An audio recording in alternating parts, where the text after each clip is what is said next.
부활하셨습니다. 여러분 다 축복하고 축하합니다. 사람들이 예수님을 십자가에 못 박아 죽였어요. 그리고 아무도 그 시신을 수습할 사람이 없었습니다. 그때 아리마대 요셉 그리고 잘 알고 있는 니고데모라는 사람이 나타나서 예수님의 시신을 수습했습니다. 그리고 장사 지냈어요. 유대인들은 예수님께서 살아계실 때 내가 부활하겠다라고 말씀하셨기 때문에 혹시 그 제자들이 시신을 훔쳐간 후에 부활했다고 헛소문 퍼뜨릴까봐 무덤에 돌을 막고 인봉을 했습니다. 그 무덤은 우리 같이 땅을 파서 묻는 무덤이 아니라 굴이잖아, 굴, 그죠? 굴을 파가지고 거기다 시신을 이렇게 여러 굴을 안치할 수 있도록 만든 것이 유대인들의 무덤입니다. 돌을 막았다는 것은 그런 말이에요. 그래서 굴을 파고 그 무덤이 있는데 아리마대 요셉의 무덤이었단 말이죠. 거기다가 예수님의 시신을 안치했습니다. 생화포에 싸가지고 그 굴을 막았어요. 그리고 인봉을 해버렸어요. 그냥 막으면 되는데. 그리고 밤새도록 군인들이 지키게 했단 말이죠. 예수님 십자가 곁을 지키던 사람들은 다 집으로 돌아갔습니다. 장례가 끝났어요. 하루가 지났습니다. 또 하루가 지났어요. 두 번째 날이 이튿날이죠. 왜냐하면 그 다음 날은 안식일이라 유대인의 율법에 의해서 움직일 수가 없어요. 우리로 말하면 죽은 지 사흘째 되는 날, 금요일 날 9시에 십자가에서 돌아가셨거든요. 못 박이셨거든요. 오후 3시에 돌아가셨으니까 그 다음 날 새벽이었습니다. 여인들이었죠. 성경은 마리아라고 말하거든요. 마리아. 아마 막달라 마리아였을 거예요. 어머니 마리아도 갔을 겁니다. 유대인들은 마리아가 많아요. 이 마리아라고 하는 여인들이 무덤을 향해 갑니다. 향유를 가지고 시신의 발을 향유를 가지고 이제 무덤을 향해 달려갔던 겁니다. 새벽에. 언제요? 새벽에. 근데 걱정이 하나 있었어요. 무슨 걱정일까요? 여자들이니까 그 군인들이 지키고 있죠. 그렇죠? 그리고 돌을 막았는데 인봉해 놨잖아요. 그 큰 돌을 누가 옮겨줄까 걱정이 되는 거예요. 여자들이니까. 그러나 걱정이 됐지만 그냥 사랑하는 마음으로 이른 새벽에 아마 안개가 자욱하게 껴있을지 모르겠습니다. 산이니까 거기를 향해 달려가는 거예요. 걱정이 있었죠. 무슨 걱정이 있었어요? 누가 돌을 옮겨줄까 하는 걱정을 하면서 그래도 믿음으로 무덤을 향해 갔습니다. 무덤에 도착했는데 보니까 무덤 맞은 돌이 옮겨져 있는 거예요. 아니, 누가 돌을 옮겨줄까 걱정했는데 돌이 옮겨져 있는 거예요. 근데 이상한 일이 벌어졌어요.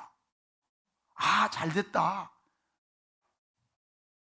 돌이 옮겨져 있구나. 이제 들어가면 되겠구나 해서 들어갔는데 그래서 들어가진 않아요. 무덤을 들여다보니까 시체가 없는 거예요. 시신이 없는 거예요. 여러분 생각해 보십시오. 시체가 없어졌잖아요. 논란이 아닙니까? 성김 장례식장에서 장례를 하는데 시체가 없어졌단 말입니다. 여인들이 너무 놀랐어요. 시신이 없어졌다. 얼마나 놀랐겠어요. 그렇죠? 얼마나 놀랐겠어요. 이상하다. 예수님 시신이 어디로 갔을까? 시체가 어디로 갔을까? 그죠? 우리가 무덤을 잘못 찾은 건 아닐까? 무덤이 많으니까, 그렇죠? 잘못 찾은 건 아닐까? 누가 시신을 훔쳐간 것은 아닐까? 이게 무슨 일이지? 하고 생각하니까 어이가 없는 거예요. 너무 황당한 일을 당한 거예요. 뭐가 없어졌다고요? 시신이 없어졌어요. 너무난 여인들, 자기들의 힘으로 수습할 수 없으니까 다시 제자들이 있는 곳으로 달려갔습니다. 달려갔어요. 제자들이 찾아가니까 아마 모여 있었는가 봐요. 베드로 선생님, 요한 선생님, 야고보 선생님, 큰일 났어요. 예수님의 시체가 없어졌어요. 우리가 오늘 새벽에 향유를 들고 거기 갔는데 가보니까 막혔던 돌은 옮겨져 있고 시체가 없어진 거예요. 누가 가져갔는지 어디로 갔는지 내가 알 수가 없어요. 알 수가 없어요. 그러니까 무덤문 열려 있잖아요. 근데 요한은 조금 소심했나 봐요. 들어가지는 않고 밖에서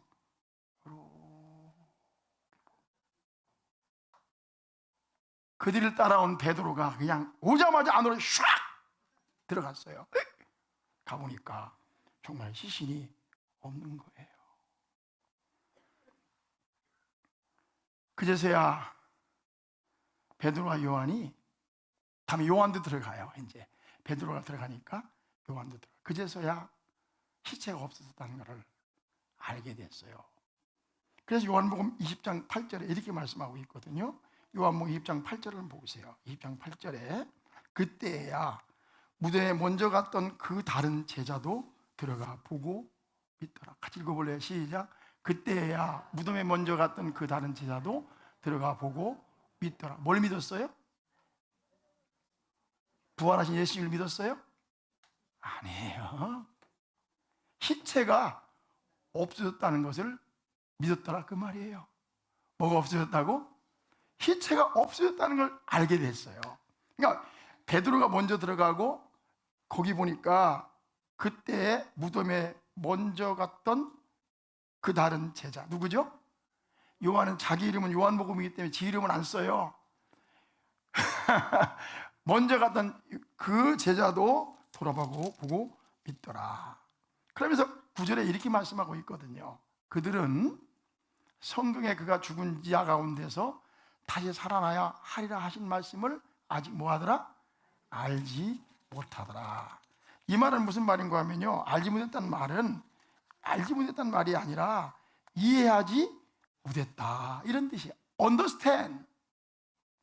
그러니까 알지 못한 것이 아니라 예수님은 부활하셨는데 지금 뭐를 아는 거냐면은 시신이 없어졌다는 걸 알게 된 거예요. 근데 그들은 아직까지도 예수님께서 죽은 자 가운데서 다시 살아나리라 하신 말씀을 아직도 뭐하지 못했다? 이해하지 못했다라는 말이에요. 왜냐하면 부활을 이해할 수가 없잖아요. 그냥 하신 말씀이겠지라고 생각했던 겁니다. 자, 예수님의 시신이 없어졌어요. 뭐가 없어졌다고요? 예수님의 시신이 없어진 거예요. 그럼 어떻게 해야 되죠? 찾아봐야 되겠죠. 그렇죠? 그런데 성경은 이렇게 기록하고 있습니다. 10절에 보세요. 같이 읽어봐. 시작. 이에 두 제자가 자기들의 집으로 뭐하니라? 돌아가니라. 여러분 어떻게 생각하세요? 베드로와 요한은 수제자였습니다. 예수님께 사랑받던 제자들이었습니다. 그런데 예수님의 시체가 없어졌는데 찾아보기는커녕 집으로 어떻게 했어요? 돌아가 버렸어요. 물어볼게요. 왜 돌아갔을까요? 왜 돌아갔을까요? 나중에 이 사람들이요, 여기 19절부터 보면은 마가의 다락방에 모여 있었는데 문을 닫고 모여 있어요. 왜 문을 닫고 모여 있을까요? 마가의 다락방에 예수님 부활하셨는데 왜 그랬을 것 같아요? 찾아봐야 되잖아요. 이 제자들은요, 내가 생각에 그래요. 왜 집으로 갔냐면은 누군가가 시체를 훔쳐가고 그 누명을 제자들에게 씌울까 봐 겁이 나서 집으로 가버린 거예요. 자, 봐봐요. 예수님의 시체가 없어졌어요. 그렇죠?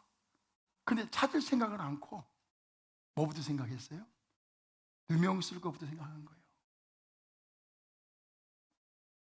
그랬잖아요. 누군가가 제자들의 시체를 훔쳐간 다음에, 그렇죠? 부활했다고 거짓말 시킬 거라고 말했잖아요. 그래서 돌로 맞고 인봉하고 군인들이 지켰잖아요.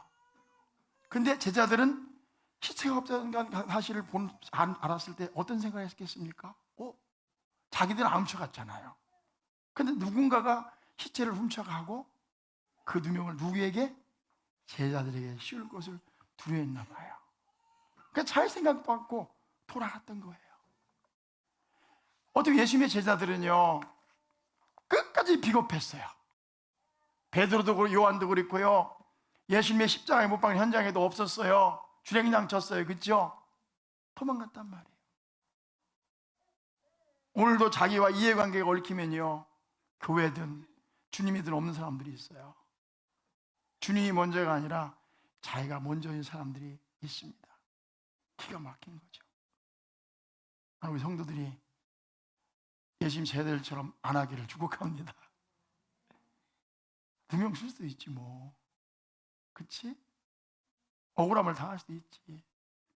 그게 무서워서 예수님의 시체가 없어졌는데 그냥 집으로 가냐? 그냥 집으로 가냐? 이게 말이 되냐 말이에요. 그 여인들은 어떻게 했습니까? 여인들은 여기 보세요. 11절에 뭐라고 했습니까? 마리아는 무덤 밖에 서서 뭐하고? 울고 있더니, 그 다음에 울면서 굽으려 무덤 안을 들어봐 보니 눈물이 그냥 피우시 쏟아지는 거예요. 주여, 어떻게 했습니까? 그 무덤을 떠날 수가 없어요. 그러면서 또 내려다보고, 그죠? 혹시나, 여러분 그렇잖아요. 우리 뭐 잃어버리면 혹시나 그러잖아. 그러니까 제자들은요, 이 여인들은, 제자들은 가면 여인들은요 울면서 혹시 잘못 본 걸 하니까 혹시 도와에 계실까 하고 자꾸만 무덤 속을 들여다보는 거예요. 그 장면 아닙니까? 성경은 간단하게 기록하고 있지만 마리아는 무덤 밖에 서서 울고 있더니, 그다음 뭐 하면서? 울면서 굽으려 무덤 안을 들여다보니, 세상에 뭐라고 했습니까? 흰옷 입은 두 천사가 예수의 시체 뉘었던 곳에 하나는 머리편에 하나는 발편에 앉아있더라. 이번에 보니까요, 저 안에 흰옷 입은 두 천사가 앉아있는데, 한 분은 머리맡에, 예수의 시체 머리맡에, 한 분은 발끝에 앉아 탁 하고 천사가 앉아있는 거예요. 이야, 놀라운 광경을 본 거예요. 제자들은 집을 갔어요. 여인들은요 봤어요. 천사들이 그곳에 있는 걸 봤어요. 보고 있는데 뒤가 이상해요. 인기척이 있는 거예요. 이상해요. 천사들을 보고 우와 놀랐는데, 인기척 있잖아. 왜? 그 인기척 있잖아. 내가 우리 장원에 꽁꽁 짜리 살살하도 딱 바라봐. 사람이 인기척이 있거든. 이게 아모니가 천사들을 보고 있는데 인기척이 있어. 이렇게 돌아보니까 누가 한 분이 턱 서 계신 거예요. 보세요. 13절에 보세요. 천사들이 이르되 여자여 어찌하여 우느냐? 왜 우느냐? 이르되 사람들이 내 주님을 옮겨다가 어디에 두었는지 내가 알지 못함이니이다. 자, 14절에 이 말을 하고 뒤를 돌이켜 예수께서 서 계신 것을 보았으나 예수인 줄을 알지 못하니라. 뒤에요, 예수님께서 다 서 계신 거예요. 어떤 예수님이? 부활하신 예수님이 마리아 뒤에 다 서 계신 거예요. 근데 마리아는 예수님을 알아볼 수가 없어요. 그죠?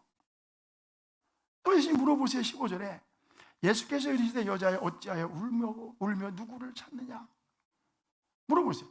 여자여 어찌하여 울며, 왜 울며? Why you cry? 왜 울면서 누구를 찾느냐? 마리아가 대답해요. 그가 동산지기인 줄 알고 이르되 주여 당신이 옮겼거든 어디에 두었는지 내게 이르소서. 그러려면 내가 가져가리이다. 내가 그 시체를 가져가겠습니다.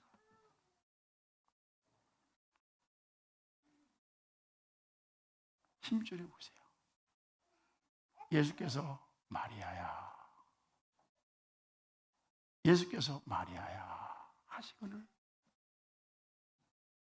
마리아가 돌이켜 히브리 말 라보니, 랍비요, 나오비 한 이는 선생님이라 하는 말이라. 예수님께서요 마리아야 불렀어요. 자기 이름을 부르는 그 음성 들으니까 눈이 벌쩍 뜨니 예수님이시다. 사랑하는 성도 여러분, 하나님을 사랑하는 사람은요, 예수님을 사랑하는 사람은요, 그 음성만 들어도 그분의 누군가를 알 수 있습니다. 다 같이 아멘. 11절에 뭐라고 했습니까? 자, 예수께서 이르시되 나를 붙들지 말라. 내가 아직 아버지께로 올라가지 아니하였느니라. 그렇죠? 아버지께 올라가지 아니하였느니라.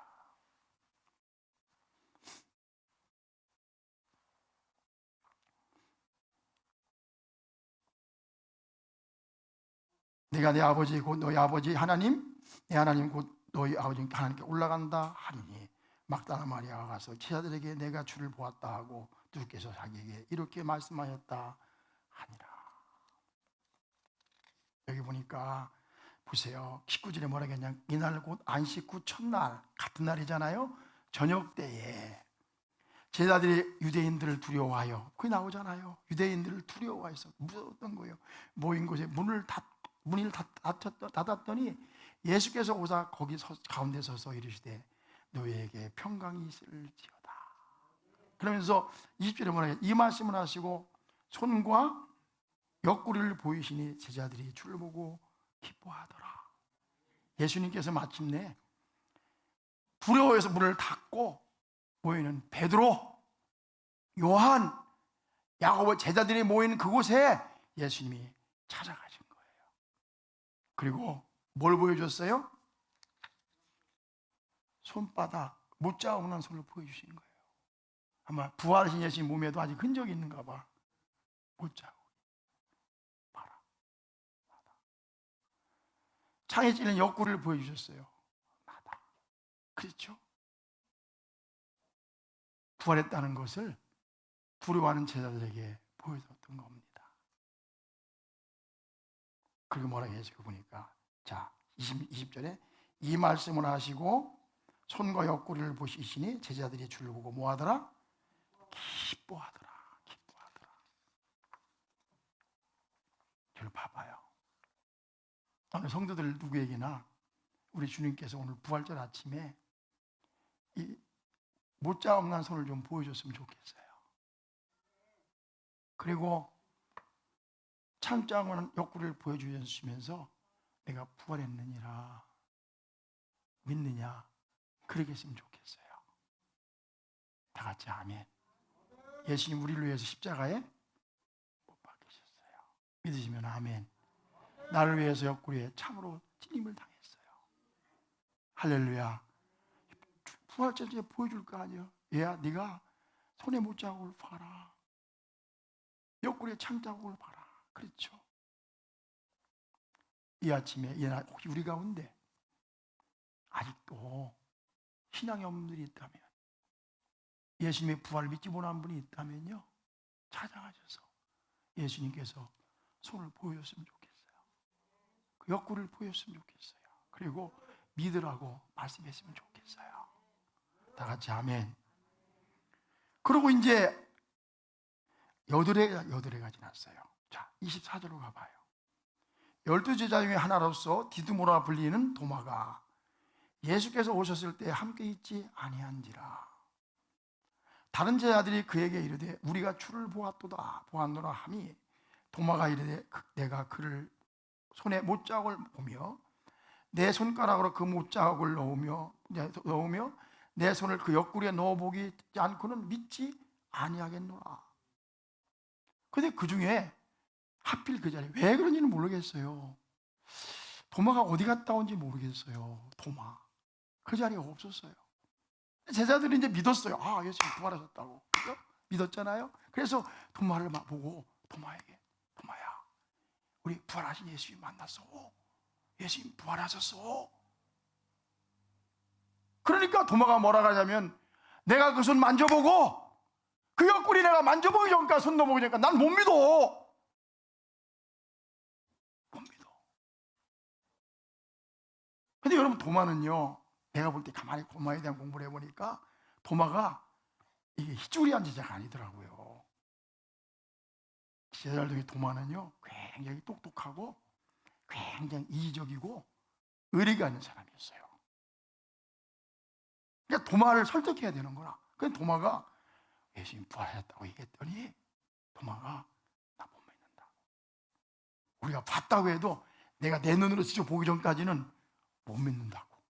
내가 만져보기 전까지는 못 믿는다고. 그렇게 말을 한 거예요. 그러고 나서 여기 보니 여드레가 지났습니다. 26절에 보세요. 여드레가 지나서 제자들이 다시 집 안에 있을 때에 도마도 함께 있고, 그죠? 문들이 닫혔는데 예수께서 오사 가운데서 이르시되 너희에게 평강이 있을지어다. 그러시고는요, 27절에 뭐라 했습니까? 도마에게 이르시되, 예수님도 도마를 사랑하셨나 봐요.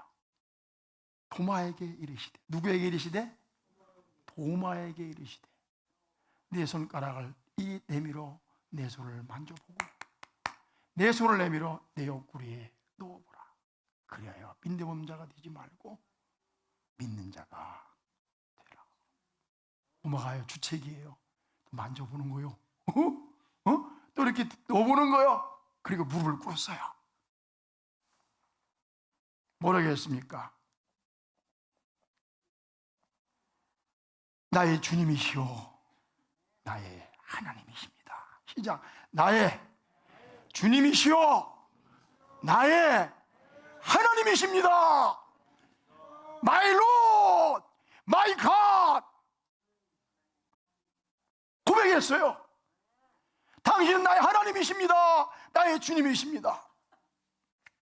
이 자리에 말이죠, 도마같이 질문이 많은 사람, 생각이 많은 사람이 있다면 예수님의 손의 못자국을 만져보고 옆구리에 그 증조를 만져보고 믿는 분이 되기를 주의 이름으로 축복합니다. 내가 의문을 갖는 것, 질문을 갖는 당연한 거예요. 부활이 어찌 쉽게 믿어지겠습니까? 예수님이 어찌 쉽게 믿어지겠습니까? 도마는요, 의심이 많았어요. 질문이 많았어요. 그렇지만 마침내 부활하신 예수를 만나서 손바닥을 만져보고 옆구리를 만져보고 믿음을 가졌던 거예요. 나의 주님, my Lord, my God, 나의 하나님이십니다. 그리고 도마가 어떻게 산지 아십니까? 도마, 그렇죠? 도마의 삶은요, 놀라운 삶을. 그리고 도마는요, 그 믿은 다음에 이 선교사로서요, 사도로서 전도를 나갑니다. 사도 바울은요, 나중에 선택받아서 서양 쪽으로 갔어요. 도마는요, 동쪽으로 갔어요. 동쪽으로 갔어요. 어디까지 간지 아십니까? 도마가 대한민국 가야까지 왔어요. 부활절을 맞이해서 여러분, 우리가 혹시 이 자리에 예수님 믿지 못하고 부활 믿지 못하는 사람이 있다면 예수님 손 만져보고 옆구리에 손 넣어보고 믿음 있는 자가 돼서 우리 다 천국 갈 수 있기를 주의 이름으로 축복합니다. 다 같이 아멘.